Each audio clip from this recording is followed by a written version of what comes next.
guys, welcome back to We Watched Movie. I am Mike, and this is Christmas Tubi Hell. This is going to be hopefully a recurring series that we do on the channel, watching the crap on Tubi. And this month, it's all about Christmas horror movies on Tubi. There are like 100, at least, different Christmas horror movies on Tubi. There's like 36 different Amityville movies on Tubi alone. Today we're watching 2 movies because that's all my little heart could take. And one of them is Amityville Christmas Vacation. As a lot of people know, the Amityville lineup is free to play, or whatever you call it. If there was no rights, it's a free-for-all. Take your shirt off and run through the streets butt naked with peanut butter rubbed all over your penis. It doesn't matter. That's what I'm trying to tell you. You can do whatever you want with the Amityville. That's why there's an Amityville dildo movie. There's all sorts of stuff. So, of course, there's an Amityville Christmas horror movie. We're going to talk about that today. And we're going to talk about another movie called Santa's Not Real. And surprisingly, that is the one that makes me the angriest. That was the... Gosh, dang it. That makes me want to punch someone in their face hole. It's awful. So let's start with Amityville Christmas. Let's start with the better of the two, if you can believe that happy horse shit. Wally just won a trip to sunny Amityville. This movie, yeah, does it look like it was filmed in a shoebox or a potato? Yeah, it sure does, Jim. It looks like someone lit this entire movie by going to Walmart and buying like a stream starter kit. Not even Walmart, like 5 and below. And like it was below $5 is what they lit this movie with. So this is mostly a comedy, right? More than anything else, it's a comedy. It's trying to be a comedy, if you can call it that. And it's basically Wish.com Steve from Blue's Clues, who, this is not even a knock on the guy. He's likable, I'm sure, in real life. It's not funny at all. Steve from Blue's Clues is a cop, and he gets a letter in the mail saying that he won a prize to go on a vacation to a Christmas resort. We watch him talk to his cat for like 7 minutes. He like bounces around the house like fucking Blippy, and then goes over and he starts packing up his Christmas suitcase. We have to watch him pack the entire suitcase. And you can tell he's a little bit slow because he's trying to pack like plastic penguins and like nunchucks and shit like that. And then we watch him drive there from an aerial view. I don't know if it's a drone. I don't know what the shit's going on, but the car just goes around in a circle while he sings, "Oh Christmas Tree, oh Christmas Tree." Not like with music behind it, not with any other words. He just goes, "Oh Christmas Tree," over and over again for a few minutes. And when he arrives to the house, he goes, "Oh my gosh, this house is really frightening." And they show us the Amityville house, but it looks like Billy Madison drew the Amityville house trying to pass kindergarten. And he goes in there. Look, this is all low budget and fun and silly shit on purpose, so you can't actually be mad at it. I just don't get the point. I just don't understand. Why did we do it? Why did we do it at all? He goes in the house, and this girl with just... What the fuck are those eyebrows? The ghost that kills people is just this woman in a white t-shirt, like an oversized white t-shirt, and literal, like, face paint. Like, dollar store fucking face paint rubbed across her face. And just, like, wearing a disheveled, like, white t-shirt with, like, a mustard stain on it. And he walks through different areas of the house, and she pops out going, I'm fucking dead serious. Like, that's the thing. That's the whole thing. There's one scene, I'll be honest, when he walks in and she's like standing like this, doing this backwards to him. And I'm like, well, that's just impressive that you could even do that. But still, in essence, she's just standing there going, ah, la, la, la. And like the ADR's all off and shit. Fuck. And then we watch that happen for like 20 minutes. And the whole idea is he's too stupid to realize she's a ghost, right? He's like, "Oh, I'm so sorry, intruded on your shower time. This is how you lock the door, by the way, not to mansplain." And it's just, fuck, shit, cock, balls. I mean, the goddamn, and again, there was no budget. What budget? There is no budget. There are no rules. There is no choice. There's no budget. The Christmas tree's fucking discount. They don't even have a Christmas tree budget. So that's where we are. And then we're supposed to believe that this guy's a cop. How the hell we're supposed to believe this guy's a cop anyways after we watch him in full matching dinosaur jammies eating ice cream on the couch like a fucking idiot? Just There's one scene where there's supposed to be a bunch of demon eyes in the darkness after he shuts the door, and it's literally just 2 light bulbs next to each other.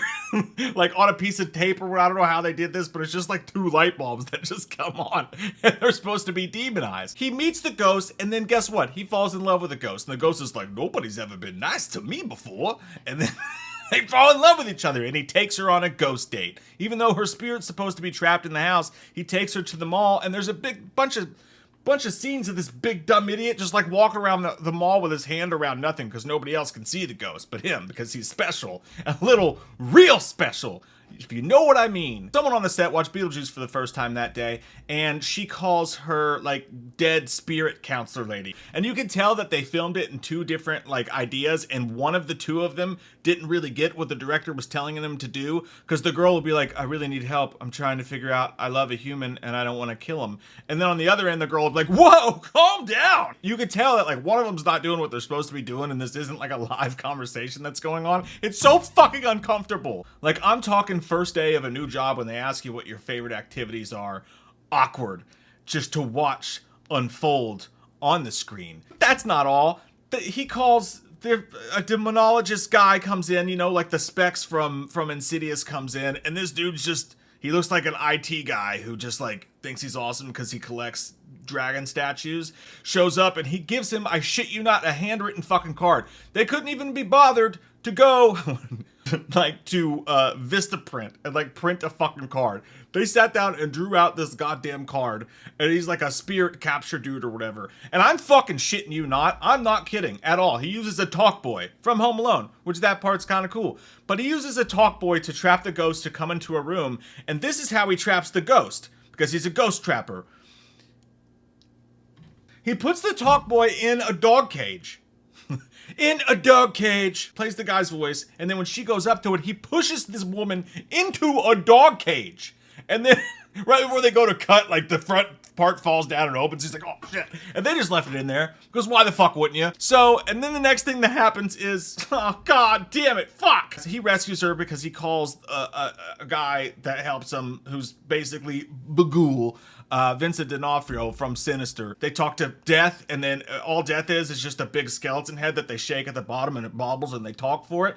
And then fucking, well, first off, the lady that rented in the house shows up and it's like, you foiled my plans. And she's like, I don't know what this is. What is that? It's not a machete. It's not a knife. It's just a fucking stupid knife. Like, it's the knife version of this movie. Like, what the fuck even is it? Anyways, they trick the guy to take her away. He kisses her, and like a fucking frog turning into a French, she comes back to life because of love. And then Santa Claus shows up, and he's like, oh no, not a ghost, Peter. Let me get rid of that for you. And he snaps his fingers. She disappears. He scream cries, and he's like, I can never have happiness. And then the movie fucking ends. So that's the Amityville Christmas. You never need to watch it. Ever, ever, ever. Dear God and fuck. I looked up reviews for this. And you know what it says? There are positive reviews for this movie. People are like, they know what they're doing. They're in on the joke. And I'm like, yeah, that doesn't make it fucking good though, god damn it. Perhaps I'm being harsh. Look, they seem like lovely people. They seem like a fun time. You can't ask people to watch that shit. Someone called it a treasure. Fuck! I know that we're in trouble right now, you guys, because that was the good review. That was the good side of it, was Amityville Christmas. As a fucking movie, I'll give it a 3. I'll give it a 3 out of 10, just because they seem like nice people who are just having a good time. But god damn it, you know, there's some times when your dad comes down and he's like, Mike, you're 5'10", you're chubby, you're kind of slow, and you're not even that good at basketball. You're not going to be in the NBA. You know? It hurt to hear, but it was true. This next one is, I just can't fucking believe it. It's called Santa is Real. And God, is it a fresh, it feels so good to be back. It feels so good to be watching this after watching that last movie. From the opening shot, the cinematography, and just the way that this movie looks is goddamn gorgeous. I mean, it's better than like regular movies that aren't pieces of hot dog shit. And I'm like, oh my God, we might have accidentally just stumbled across something special. Like the last movie I let Patreons pick which one we're going to watch. This one I just picked myself just based on the cover and just watched it. By the way, the last movie, only like 45 minutes. So I got to give it, thank you. Thank you for that. Thank you for that so much. And then this movie also like an hour and 15 minutes, feels like 2 hours though.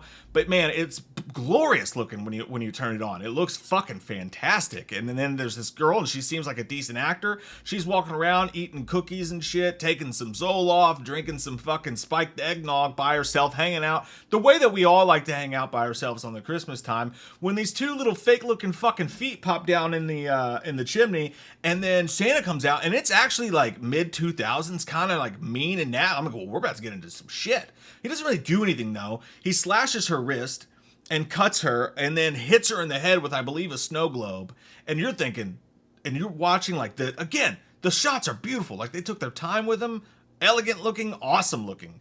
I was like, am I just coming off of this last movie, so I'm high on this right now? I don't know.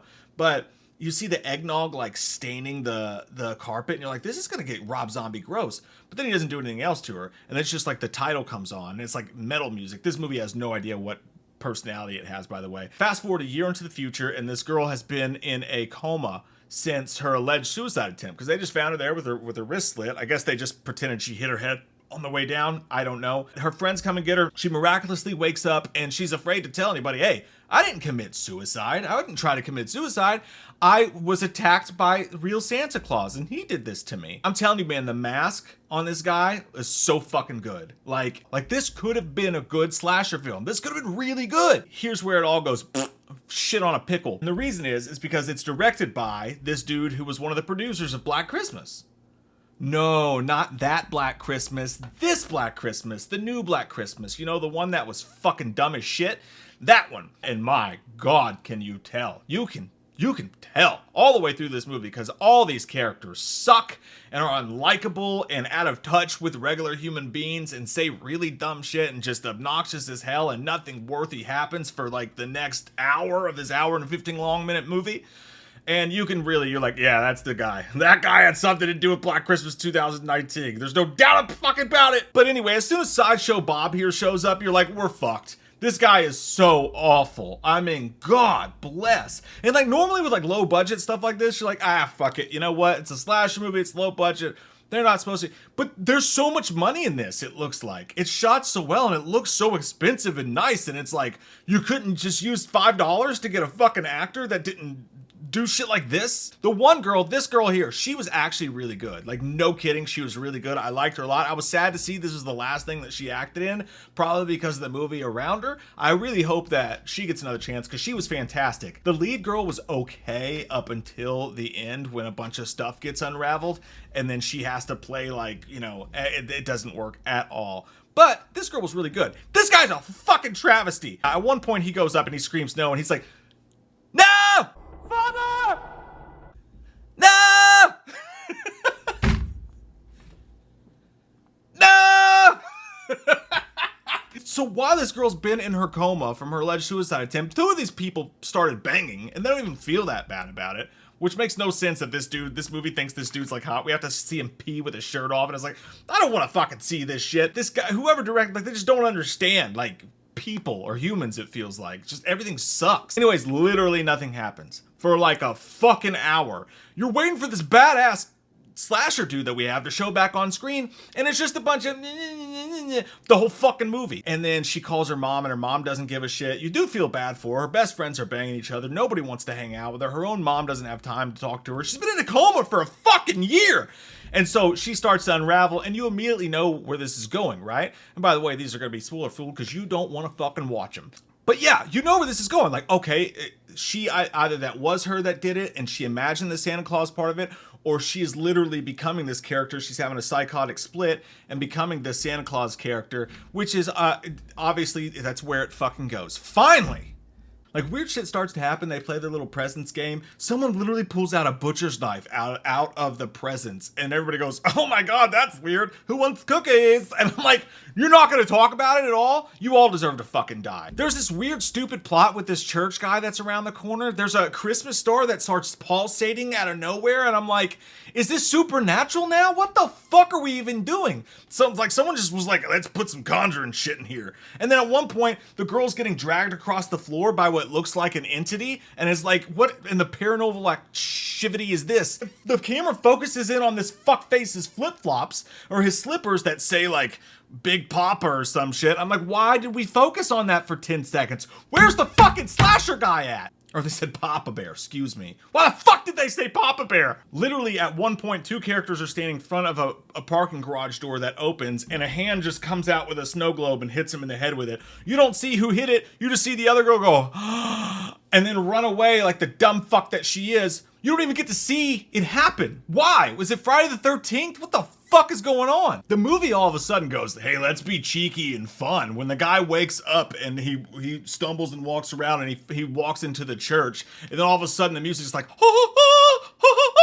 and like it's like a joke, like, he found the church. He's like, all right. And you're like, are we fucking Shaun of the Dead all of a sudden? Like, we just turned into a comedy? Fucking 70 minutes into this piece of hot fucking flavored doo-doo shit. And there he meets a priest, because now we're fucking doing Mike Flanagan shit. And he's like doing all, there's this whole soliloquy throughout the movie, by the way, about how like, is Santa real? If you believe in Jesus, you should believe in Satan. You should believe in Santa Claus, who's actually just evil Satan. There's all this we took fucking edibles when we made this piece of shit type of conversation going on.